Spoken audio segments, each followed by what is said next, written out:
محرم الحرام کی 10ویں رات ہے، جس کے اندر امام علی مقام نے کربلا کے میدان میں اپنے ساتھیوں کو فرما دیا تھا کہ اگر کوئی جانا چاہتا ہے تو اس کو اجازت ہے، اور حسین ابن علی اس میدان سے نہیں جائیں گے۔ آپ کی یاد میں اس محفل کا انعقاد کیا گیا ہے، اور چونکہ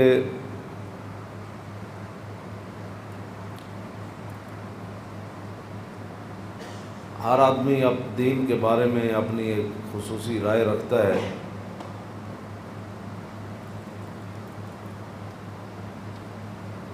اس حوالے سے میں امام علی مقام حج سے پہلے 2 دن یا 3 دن، طبری نے تو 2 دن لکھا ہے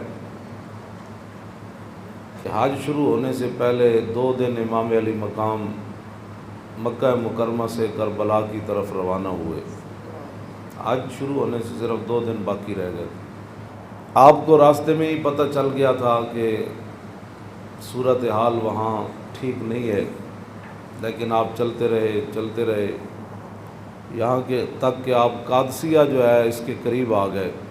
حر بن یزید 1000 کا لشکر لے کر قادسیہ کے میدان میں آیا، اور امام علی مقام کو اس نے آ کر روکا۔ 1000 کا لشکر لے کر اس نے امام علی مقام کو روکا۔ اس دوران نماز ظہر کا وقت ہو گیا۔ امام علی مقام نے حجاج بن مسروق الجوفی کو، جو آپ کے ساتھی تھے، فرمایا کہ آپ اذان دیں۔ جب اذان ہو چکی، اقامت کا وقت آیا، تو امام علی مقام نے تہہ بند باندھا ہوا تھا اور آپ نے اوپر چادر اوڑھی ہوئی تھی، تو نماز پڑھانے کے لیے تشریف لائے۔ جب تکبیر تحریمہ ہو چکی تو امام علی مقام نے حر بن یزید کو فرمایا کہ اگر تو چاہتا ہے کہ ہمارے ساتھ نماز پڑھے تو تجھے حسین روکتا نہیں ہے، نماز پڑھ لے میرے ساتھ، اور اگر تو حسین کو چھوڑ کر دوسرے جگہ جا کر نماز پڑھنا چاہتا ہے تو جا کر نماز پڑھ لے۔ تو اس نے کہا نہیں، نماز تو میں آپ کے ساتھ پڑھوں گا، لیکن معاملہ یزید کے ساتھ ہی رکھوں گا۔ یہ ہے وہ بات جو میں کرنے لگا ہوں۔ اس نے کہا نماز میں آپ کے ساتھ پڑھوں گا، لیکن میں ملازم یزید کا ہوں۔ اس نے امام علی مقام کے پیچھے نماز پڑھی، اور نماز پڑھنے کے بعد پھر وہ امام صاحب فرمایا کہ یہ تمہارے خطوط ہیں۔ آپ نے 2 بڑے بڑے تھیلے جو ہے وہ اپنے غلام کو فرمایا کہ لاؤ، یہ میرا راستہ روک رہے، تو یہ تو تمہارے لکھے ہوئے خطوط ہیں جن خطوط کی وجہ سے میں آیا۔ آپ نے ان کے سامنے یہ خط جب رکھے تو وہ کہنے لگا کہ یہ بات آپ کی ٹھیک ہے، یہ خطوط آپ کے پاس آئے ہیں۔ فنشرا بین یدین، پورے لشکر کے سامنے آپ نے وہ خط ایسے رکھے، فرمایا یہ دیکھو تمہارے خط ہیں۔ قال الحر فإنا لسنا من هؤلاء الذين كتبوا إليك۔ اور بن یزید کہنے لگا کہ میں تو نہیں ہوں نا جنہوں نے خط لکھے، اور نہ یہ فوج ہے جو ہم تو ملازم ہیں، ہم تو تنخواہ لیتے ہیں، کلمہ آپ کے نانا جان کا ضرور پڑا ہے، لیکن تنخواہ کی مجبوری ہے۔ ہم آپ کو اگلی بات جو اس نے کہی، اس نے کہا کہ ہماری مجبوری یہ ہے کہ وَقَدْ أُمِرْنَا إِذَا نَحْنُ لَقِينَاكَ أَلَّا نُفَارِقَكَ حَتَّى نُقَدِّمَكَ عَلَىٰ عُبَيْدِ اللَّهِ بْنِ زِيَادٍ۔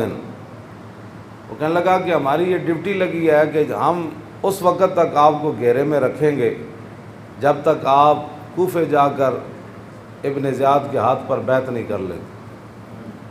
ہم یعنی محاصرہ کر لیا نا، اس کا معنی یہ ہے انہوں نے آپ کو گھیرے میں لے لیا، امام علی مقام کو۔ تو وہ کہنے لگا کہ ہم آگے جو بات کی نا، اللہ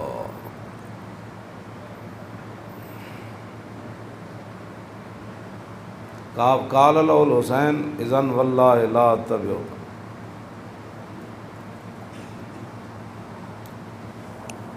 امام علی مقام فرماندے جے تو مینوں انج کرنا ہے نا بھائی تو ابن زیاد کو لے جانا ہے تو حسین تیرے نال کدی نہیں جائے گا. اے نہیں ہو سکتا کہ حسین نو تو گھیرا پا کے تے ابن زیاد تک ظالم دے دربار تک لے جائے، انج نہیں ہونا. فقال الحر اذن واللہ لا ادعوکا. امام علی مقام بھی قسم چکی تے ملازمت کتنی عجیب چیز ہوندی. وہ اور بھی کہنے لگا واللہ میں تانوں چھڈنا پھر کوئی نہیں، تسی نال جانا پینا. فتراد القول ثلاث مرات. اللہ اکبر اللہ. ایک گل لمبی ہو گئی. امام علی مقام انہوں گل کرن ہوا کوئی جواباً گل کرے، پھر امام صاحب گل کرن پھر وہ جواباً گل کرے. جدو گل لمبی ہوئی وہ کہنے لگا سانو یہ تو حکم نہیں اسی تہاڈے نال لڑیے، لیکن اے حکم ضرور ہے کہ اسی تانوں ہن اپنے گھیرے چوں چھڈ نہیں سکتے، تانوں مدینہ پاک بھی واپس نہیں جان دینا تے تانوں کوفے وچ جانا پینا. امام علی مقام نے جو اس کو بات فرمائی، فرمایا تو یاد رکھ حسین جان تے دے سکتا لیکن ابن زیاد دے دربار وچ نہیں جا سکتا. وہ جگہ جو تھی نا وہ بیضا تھی. پھر وہ چلتے چلتے آپ کربلا میں آئے، جہاں یہ اس نے جا کر روکا اس جگہ کا نام بیضا ہے. عقبہ بن ابل ایزار یہ بات کے راوی ہے، کہتے ہیں ان الحسین خطب اصحابہ و اصحاب الحر بالبیضۃ. امام علی مقام نے بیضا کے مقام پر اپنے ساتھیوں کو اور حر بن یزید کے ساتھیوں کو خطبہ دیا. وہ خطبہ سنو. فحمد اللہ واسنا علیہ، آپ نے اللہ کی تعریف بیان کی، اس کی حمد و ثنا کی. ثم قال ایھا الناس، اے وجہ جدی وجہ تو امام علی مقام کربلا وچ تشریف لے گئے. آپ نے خطبہ دیتا، لیکن چلو اتنی گل تے ہے بھائی ہور نے تے دی فوج نے آپ دا خطبہ سنیا تے صحیح نہ جی. اے نہیں کیا بھائی تواڈے گل کرن تے بھی پابندی. امام علی مقام نو نہ روکیا ضرور ہے لیکن گل کرن تے پابندی نہیں لائی. آپ نے فرمایا سنو، میں نے اپنے آقا و مولا کو فرماتے ہوئے کیا سنا. آپ نے فرمایا جس آدمی نے ظالم بادشاہ کا زمانہ پایا، ایسا ظالم مستحلا لحرم اللہ، جو اللہ کی حرام کردہ چیزوں کو حلال قرار دیتا ہو، ناقصا لعہد اللہ، اور اللہ کے عہد و پیمان کلمہ پڑھنے کے بعد جو اس نے عہد و پیمان باندھے تھے ان کو اس نے توڑ دیا ہو، مخالفا لسنت رسول اللہ، اور رسول اللہ کے طریقے کا وہ مخالف بن گیا ہو، اور یعمل فی عباد اللہ بالاسم والعدوان، اور اپنی رعایا کے اندر گناہ اور ظلم اور زیادتی کو رواج دے رہا ہو. آگے کیا فرمایا؟ فرمایا میں نے اپنے نانا جان سے سنا، فلم یغیر علیہ بفعل ولا قول، اور اس وقت آدمی جو طاقت رکھتا ہو وہ اپنے ہاتھ کے ذریعے اور اپنی زبان کے ذریعے اس ظالم کا اس نے راستہ نہ روکا، اور وہ خاموش بن کے حالات کے مطابق اپنی زندگی بسر کرتا رہا. تو فرمایا میرے نانا جان نے فرمایا کان حقا علی اللہ، اللہ رب العالمین اس بات پر قادر ہے کہ وہ اس ظالم کے ساتھ خاموش رہنے والوں کو بھی سزا دے دے. یہ آپ نے بات، اس وجہ تو آئے آپ امام علی مقام. فرمایا میرے نانا جان نے فرمایا فلم یغیر علیہ بفعل ولا قول، چپ رہے، حالات نہیں ٹھیک کہ اس ظالم دا زمانہ ویکھ دے رہے. تو فرمایا جتھے رب ظالم نو داخل کرے گا وہ چپ رہنے والے نو اتھے ہی داخل کرے. ہن سمجھ آئی جڑے آدمی کہتے ہیں کہ اسلام امن کا درس دیتا ہے. امام علی مقام کی فرمایا اسلام امن کا درس دیتا ہے. آپ نے فرمایا میں اپنے نانا جان کو سنیا جتھے ظالم جائے گا اتھے چپ رہنے والے بھی نال ہی جان. تو اس واسطے اگلی گل آپ نے فرمایا اللہ، تو فرمایا پھر حسین کیوں آیا کربلا وچ اللہ. پھر وہ پورے 1000 فوج نو خطاب کر دیا اپنے ساتھیوں نو، فرمایا اللہ وَإِنَّ هَؤُلَاءِ قَدْ لَزِمُوا طَاعَةَ الشَّيْطَانِ. فرمایا یزید دے یاراں نے شیطان دی اطاعت شروع کر دیتی، وَتَرَكُوا طَاعَةَ الرَّحْمَانِ، اور اللہ کی اطاعت کو انہوں نے چھوڑ دیا، وَأَظْهَرُوا الْفَسَادِ، اور انہوں نے پوری سلطنت کے اندر فساد کو برپا کر. وعطل الحدود، انہوں نے اللہ کی نافذ کردہ اور معین کردہ حدود کو پامال کر دیا، اور واستاثروا بالفیح، اور انہوں نے قومی خزانے کو لوٹ کر یہ کھا گئے۔ پاناما لیکس ہو گیا، لوٹ کر کھا گئے قومی خزانے۔ واستاثروا، آپ نے یہ لفظ فرمایا قیامت تک کہ جڑے قومی خزانے نو لٹتے ہون اس ویلے جڑے چپ رہن نال حصہ وصول کرن، اور 120 ہلکے مذہبی جماعتاں نال دوسرے دے کھڑیاں ہو جان تحریک لبیک دے مقابلے چ، کیونکہ ان کی مجبوری تھی۔ تو ادھر حسین ابن علی کے مقابلے میں آنے کی بھی حر بن یزید کہنے لگا نماز میں آپ کے ساتھ پڑھوں گا لیکن تنخواہ میں یزید کی لیتا ہوں۔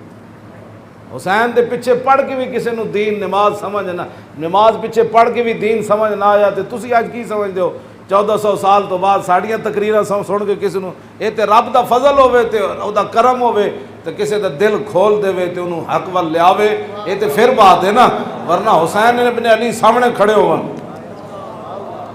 جی تے رسول اللہ دے نال مشابہت بھی رکھ دے ہون جسمانی بھی،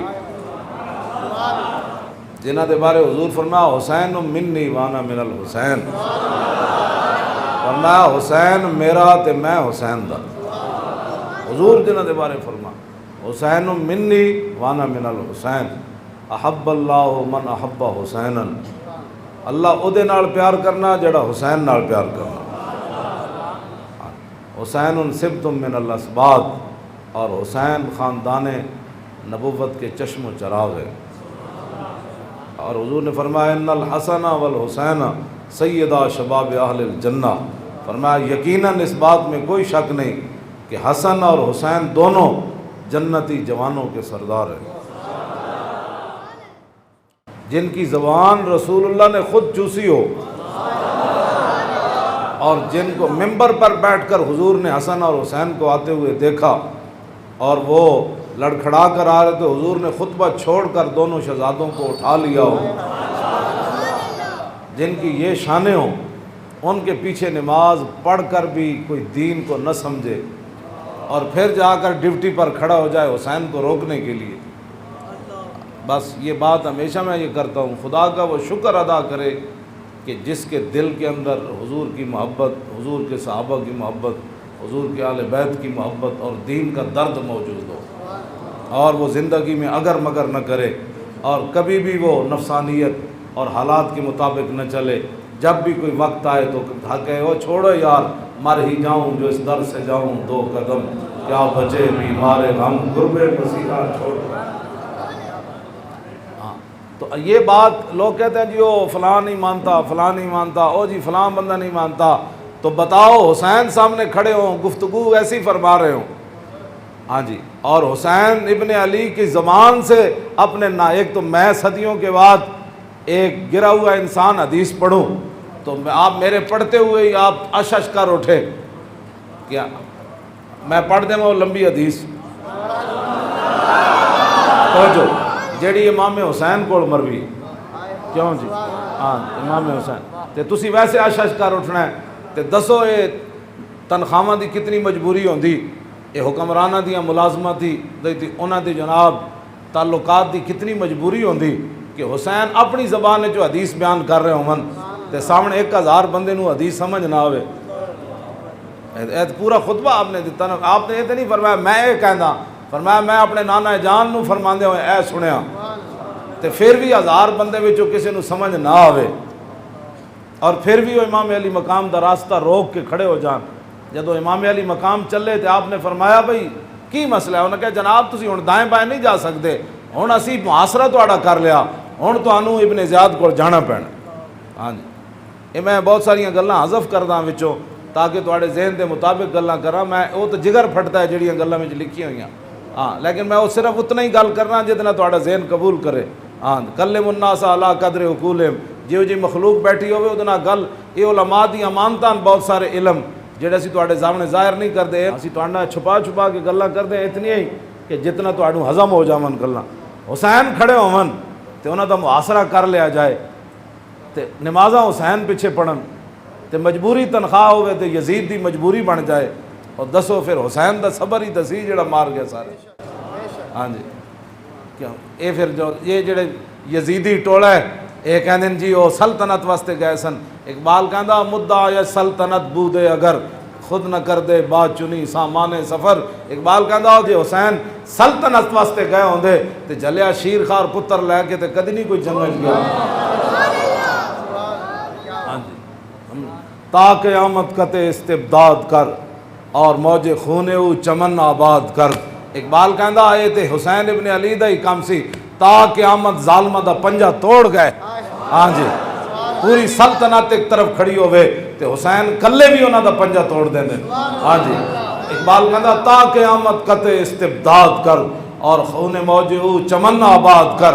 تو اقبال کہندا تینوں پتہ ہے اس کھیت نو تے اس چمن نو خون کون دے کے آباد کر گیا قیامت تک؟ اقبال کہندا وہ حسین ابن علی کر گیا قیامت تک.